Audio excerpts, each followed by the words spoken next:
Wanita ini setiap hari sebelum keluar rumah menempelkan selotip di celah pintu. Ia juga menuangkan sedikit alkohol. Kemudian hari itu dia melihat bahwa selotip di celah pintu terbuka.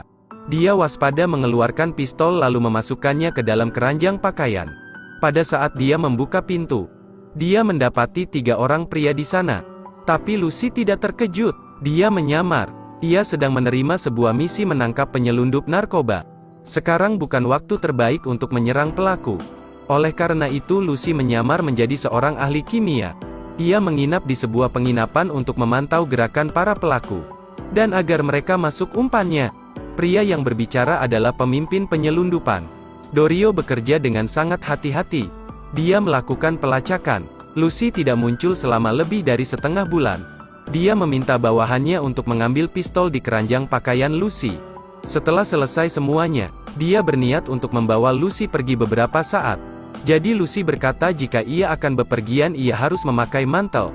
Tidak masalah katanya. Lucy pergi ke kamar untuk mengambil mantelnya. Tak lupa ia juga menyelipkan pistol. Tapi sepertinya Dorio melihatnya. Dia melangkah maju dan menghentikan langkah Lucy. Ia bertanya apakah Lucy akan menelpon polisi. Lucy mengelak, dia mengatakan tidak akan menelpon siapapun. Bahkan pistolnya sudah diserahkan. Dorio tetap tidak percaya. Lucy berakting menyerah. Dorio meninggalkan ponsel itu di tempat tidur. Setelah itu mereka mengemudi, pergi ke sebuah gudang produk kimia tua. Ia mengeluarkan topeng dan menyuruh Lucy memakainya. Apakah ia berniat untuk merampok? Tentu saja Lucy tidak mau. Tetapi aturan tetaplah aturan. Jika kau ingin uang maka kau harus mengikuti seluruh prosesnya. Dia tidak bisa menghindarinya. Jika kau melakukan pemberontakan maka hidupmu dalam bahaya, ucap Dorio. Ia mengikutinya masuk ke dalam gudang. Seorang petugas keamanan ingin melakukan serangan balik. Lucy melihat situasi dan mengeluarkan pistol. Untungnya petugas keamanan paham dengan kondisi. Ia menghindari kecelakaan. Dengan cepat kami semua membawa bahan keluar gudang. Di tempat lain pihak kepolisian tidak dapat menghubungi Lucy. Tetapi mereka tetap bisa memantau lewat kamera pengintai gudang produk kimia. Lucy telah mendapat kepercayaan dari para penyelundup narkoba. Tapi mereka kebingungan mengambil langkah selanjutnya. Bahan baku pertama berhasil didapatkan. Tapi Lucy mengatakan butuh waktu semalam lagi untuk menyelesaikannya. Begitu mendengarnya ia langsung menodongkan pistol. Pengiriman ini perlu dibawa sebelum matahari terbit. Di bawah tekanan Dorio Lucy hanya bisa mengikutinya. Tapi ia terus berpikir. Saat ini beberapa orang mendorong produk masuk ke dalam truk. Lucy juga mengambil kesempatan. Ia mengambil ponsel dan mencoba menghubungi seseorang. Belum sempat menelepon, Dorio terlihat melangkah masuk. Karena Lucy hanya menghasilkan setengah dari target, ia membuat Dorio sangat marah. Ia mengatakan akan mencari karyawan yang lain. Lucy meminta maaf karena kelelahan tapi ia masih sanggup melanjutkan. Kali ini ia jamin akan cepat. Pada saat mereka berbincang terdengar suara tembakan dari luar. Seorang pria jatuh di gudang. Melihat itu ia tahu kesempatannya sudah datang. Ia cepat mengeluarkan ponselnya, membidik wajahnya dan bersembunyi di belakang. Ia menelpon rekan polisinya. Ia sedang dalam perjalanan untuk bergegas. Pada saat ini seorang pria juga tertembak dan jatuh. Sekelompok orang baru muncul. Mereka datang ke sini untuk sebuah bisnis. Lucy dengan gugup memperkenalkan dirinya sebagai seorang ahli kimia. Sebaliknya mereka mengarah ke tempat lain. Dorio ditangkap. Mereka meminta semua barang yang siap diperdagangkan. Tapi ia tak memberikannya. Ia berbohong mengatakan semua barang telah diambil Lucy. Ia menyuruh bawahannya menyiksa Dorio. Tapi dia tak basa-basi. Dia meminta bawahannya untuk langsung menodongkan pistol ke arahnya. Tepat saat itu Lucy punya kesempatan untuk mengambil pistol dan balik mengancam. Kau salah orang. Kau berhadapan dengan polisi dan kau ditangkap, kata Lucy. Saat itu polisi dengan cepat mengambil alih tempat kejadian. Segera ia dibawa penjara. Namun di tengah jalan terjadi serangan tak terduga. Di hari pernikahannya ia juga dibawa pergi oleh orang misterius itu. Seorang pria hari itu memperkenalkan diri. Ia menunjukkan 2 rekrutan baru. Belum selesai berbicara tiba-tiba kaca di kantor pecah. Sang mayor sangat marah kepada pria gendut itu. Ia diminta datang ke kantor sang mayor sekarang juga. Pria itu memohon dan memelas agar jabatannya tidak dicabut. Ia memecahkan rekor hari pertama bekerja hari itu juga dipecat. Kemudian anggota baru berlatih bersama instruktur handal. Ia telah ditugaskan ke departemen kepolisian paling serius.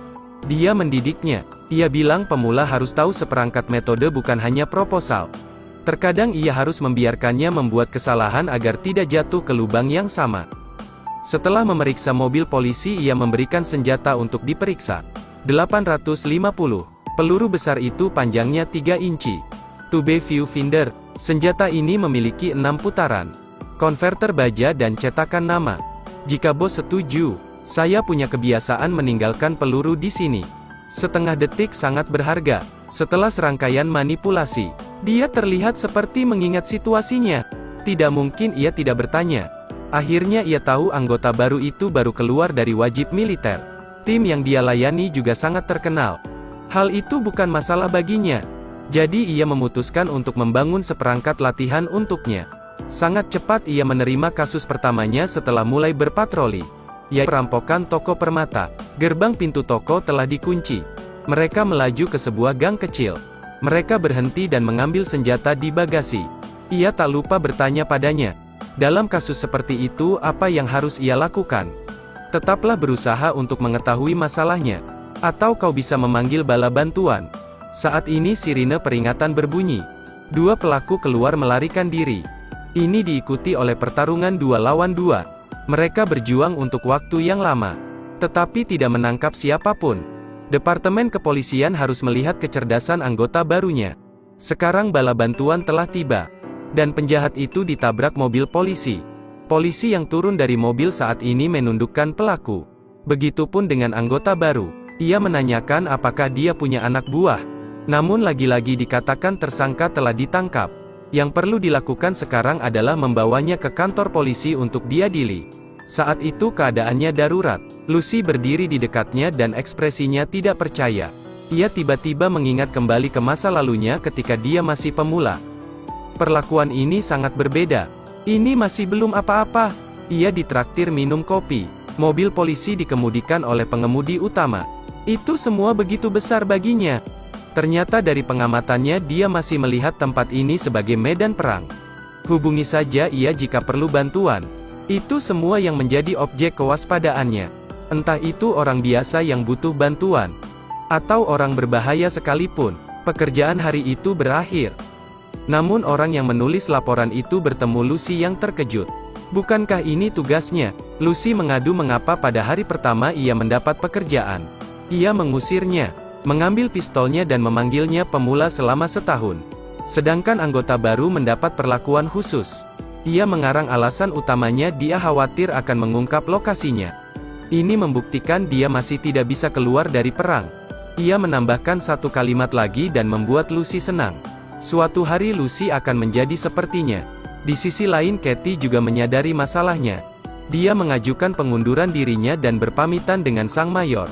Katie merasa bahwa ia hanya harus melepas seragam ini dan dengan mudah berbaur dengan kehidupannya. Setiap orang punya pemahaman yang berbeda tentang kehidupan. Apakah memilih sibuk bekerja atau menganggur?